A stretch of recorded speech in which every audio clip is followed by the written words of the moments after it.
एक बच्चा काफी परेशान है, बहुत ज्यादा। सुनाता हूँ क्या सीन है। काशिफ सर, मैं बहुत ज्यादा परेशान हो गया हूँ। कल मैंने लेक्चर नोट्स क्लेडन से मैच करे तो देखा तो क्लेडन में और लेक्चर नोट्स में अलग अलग चीजें लिखी हुई है। कुछ मैच ही नहीं कर रहा। मैंने अपने दोस्तों से चेक करवाया तो देखा तो उनके लेक्चर नोट्स भी अलग है। सर, बहुत कंफ्यूजन हो रही है और इससे कोई प्रिपरेशन भी नहीं हो पाएगी। प्लीज सर, इसे सॉर्ट कर दो। ये क्या हो रहा है? ये क्या है, कॉन्टेक्स्ट क्या है, मैं तुम्हें समझाता हूँ। ज़रा क्लोज आओ तो तुम्हें पता चलेगा इसमें सीन क्या है, ठीक है। ये हमारे पास मार्च एडवांस ऑर्गेनिक केमिस्ट्री है, ठीक है ना। ये ऑर्गेनिक केमिस्ट्री की बाइबल बुक मानी जाती है। अब अगर तुम इसके पेज नंबर 916 पे जाओ, 916 पे जाओ, तो तुम्हें क्लियर दिखाई देगा। इसमें जो reduction of double and triple bond conjugated to carbonyl cyano nitro and so on है, ये साइक्लोपेन टू इनोन है। सोडियम बोरोहाइड्राइड से इसको 100% रिड्यूस करा गया है। मतलब स्मिथ का कहना है कि सोडियम बोरोहाइड्राइड अगर डबल बॉन्ड कंजुगेशंस में है तो वो 100% रिड्यूस हो जाएगा। अब लोग इसको कई बार या तो गलत समझ लेते हैं या इसको जस्टिफाई करने के लिए हमेशा ये बोलते हैं कि हाँ, जब भी डबल बॉन्ड कीटो के साथ कंजुगेशंस में हर बार 100% होगा। अब मैं दिखाता हूँ, इसी चीज़ को कॉपी करा गया, क्लेडन ने इसको कॉपी किया। मेरे पास और भी मैटिन बाल्की भी है, पर मैं उस उतने बुक्स का रेफरेंस अभी नहीं देना चाहता। मैं दो कॉमन बुक दे देता हूँ जिसको आप सब जानते हो। पेज नंबर 506 में देखो, यहाँ पे सेम कंपाउंड है साइक्लोपेन टू इनोन, और सोडियम बोरोहाइड्राइड से इसको 99% एल दिया गया है। और इनफैक्ट यहाँ पे मैकेनिज्म भी दिखा दी गई है कि किस तरीके से ये 99% एल करता है। अब ये सारी चीज़ें ना जिस रेफरेंस के थ्रू आती हैं, मैं वहाँ पे दिखाता हूँ। एक बहुत ही फेमस सा रिसर्च पेपर है 1970 का, रिक बॉन का पेपर है। M Ross Johnson and Bruce Rickborn का है। अभी अगर आप इसको डाउनलोड करना चाहते हो तो ACS पे $48 में मिल भी जाएगा ये पेपर। लेकिन दिक्कत तब होती है कि जब आप मार्च में आगे बढ़ते हो तो तुम्हें सेम चीज दिखती है साइक्लोहेक्सिनोन में सेकंड पोजीशन पे। उसमें 5 मेंबर था, इसमें 6 मेंबर है। मजे की बात यह है कि सेम कंडीशंस में यहां इन लोगों ने डबल बॉन्ड को रिड्यूस नहीं करा है। राइट, प्रॉब्लम यहां से स्टार्ट होती है। देखो, ये double bond as it is allylic alcohol बनाया, ये मार्च का ही है। अब मैं और अगर कुछ रिसर्च पेपर तुम्हें दिखाऊं तो वहां पे डबल बॉन्ड का परसेंटेज और बाकी सारी चीजें बिल्कुल बदल जाती है। मतलब डबल बॉन्ड रिड्यूस नहीं कर रहे हैं।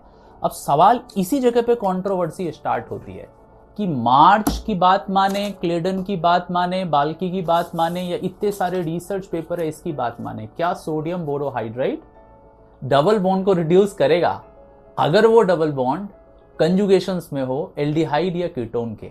क्या 1,4 एडिशंस होगी, सॉफ्ट अटैकर HSAB वाला प्रिंसिपल लाएंगे, या क्या होगा? मैं किसी बुक पे बात नहीं करूंगा क्योंकि क्लेडन या मार्च लिखी तो इंसानों नहीं है ना।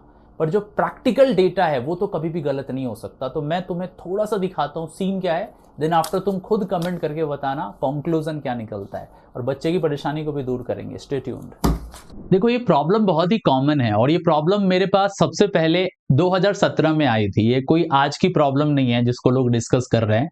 2017 में मेरे एक सीनियर एजुकेटर थे जो लगभग में 32-33 ईयर्स से जेई नीट के फील्ड में पढ़ाते थे। बहुत ही सीनियर एक्सपर्ट एजुकेटर, उनके साथ भी मेरी सेम डिस्कशंस हुई थी। वो बहुत अच्छे से मेरे से डिस्कस करते थे चीज़ों को, मैं उनकी बहुत इज्जत करता था। उन्होंने भी सेम चीज़ पूछा था कि कासिफ सर, आपको क्या लगता है alpha beta unsaturated carbonyl sodium borohydride soft attacker and बाकी सारी चीजें जो क्लेडन और मार्च में, क्या वो सही है? तो मैंने बोला, सर मेरे नॉलेज से जितना मैंने बुक्स पढ़ा है उसके हिसाब से तो सही लगता है। तो एक बहुत बढ़िया क्वेश्चन था, तो क्या हर किसी को ये कर रहा होगा जितने भी अल्फा बीटा अनसैचुरेटेड है? तब मैंने बोला, सर इसके लिए मुझे शायद पढ़ना होगा। तब मैंने काफी पैसा खर्च करा था। काफी सारे रिसर्च पेपर जो आप देख रहे हो, रिक बॉन का रिसर्च पेपर है, मैक्स एलन टॉफ का रिसर्च पेपर है, क्रॉक बॉक्स का रिसर्च पेपर है, सबको मैंने बहुत अच्छे से स्टडी करा। एंड देन आफ्टर मैं कुछ कॉमन कंक्लूजन पे निकला जो मैं तुम्हें दिखाता हूँ। देखो, सबसे पहली चीज क्या है कि हम जनरलाइज कर देते हैं कि जितने भी अल्फा बीटा अनसैचुरेटेड कीटोन होंगे सारे के सारे सोडियम बोरोहाइड्राइड निपटा देगा। पहले हम समझते हैं रिडक्शंस का परसेंटेज कितना वेरी करता है। 5 मेंबर्ड में 99 टू 100% डबल बॉन्ड रिड्यूस हो गया था और कार्बोनिल भी रिड्यूस हो गया था। अब देखो, ये हमारा पेपर है, ये रिसर्च पेपर सेम वही वाला रिसर्च पेपर है रिक बॉन और जॉनसन का। देखो, यहाँ पे 6 मेंबर रिंग ली गई है। एक सब्स्टिट्यूशन स्टेरिक फैक्टर के लिए R, एक बार मिथाइल, एक बार टर्शरी ब्यूटाइल लेके भाई साहब ने इस पेपर को दिया है, एक्सपेरिमेंट्स किए हैं।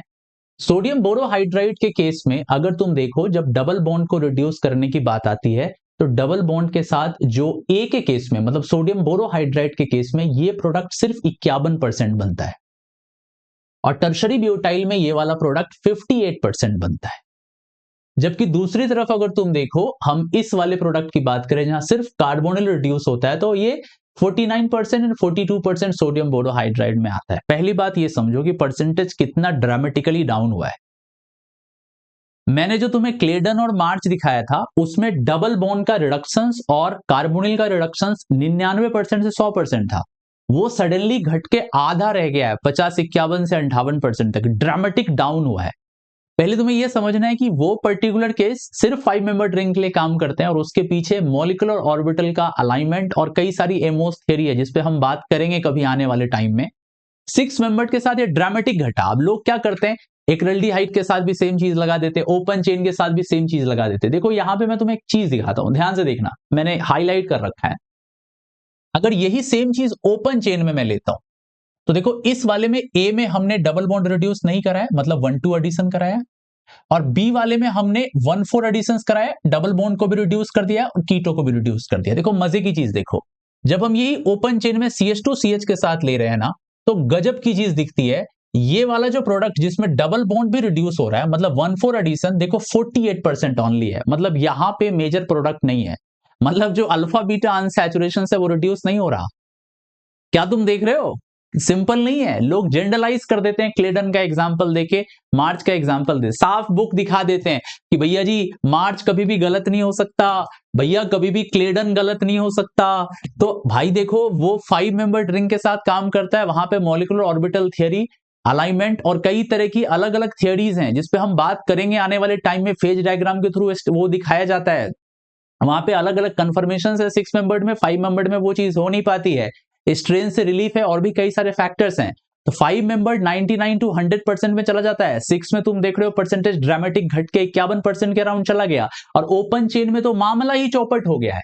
ओपन चेन में जब हम इसको देख रहे हैं ओनली 43% बन रहा है, अगर हम इस डबल बॉन्ड पे बात करते हैं तो ओनली 35% बन रहा है, और अगर हम और ब्रांचिंग बढ़ा देते तो 8% बन रहा है, और 6 मेंबर्ड और बाकी में देखो ये परसेंटेज और घटते चले गए 41-30। मतलब कंक्लूजन पार्ट पे आते हैं, कभी टाइम मिला तो मैं 1 घंटे का एक वीडियो बना दूंगा कि किस तरीके से मॉलिक्यूलर ऑर्बिटल डायग्राम और फेज डायग्राम के आधार पे 5 मेंबर 99% देता है।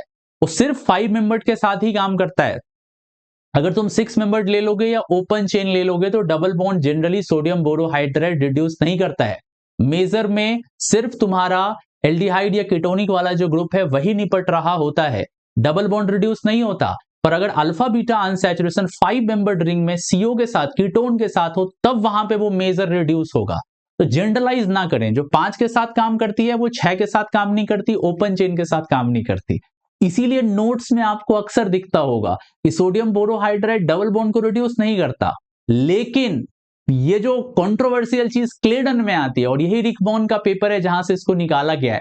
इससे भी पहले 1968 में एक पेपर आया था, पर वो मुझे काफी कॉम्प्लिकेटेड सा लगता है, मुद्दे की बात बोली नहीं गई है, वो 70 से भी पहले की बात थी, पर रिक बॉन में अच्छे से एक्सप्लेन करा गया है। तो आप समझ गए, कंक्लूजन पार्ट पे आते हैं। अगर डबल बॉन्ड 5 मेंबर्ड रिंग में कंजुगेशन होगा, कीटो के साथ रिड्यूस हो जाएगा, 6 मेंबर्ड रिंग या किसी 7 मेंबर्ड रिंग में, या अगर वही चीज ओपन चेन में होगी तो डबल बॉन्ड को रिड्यूस नहीं करेंगे। क्लियर है? अच्छा लगा है तो like share subscribe. Thank you so much, take care, bye bye.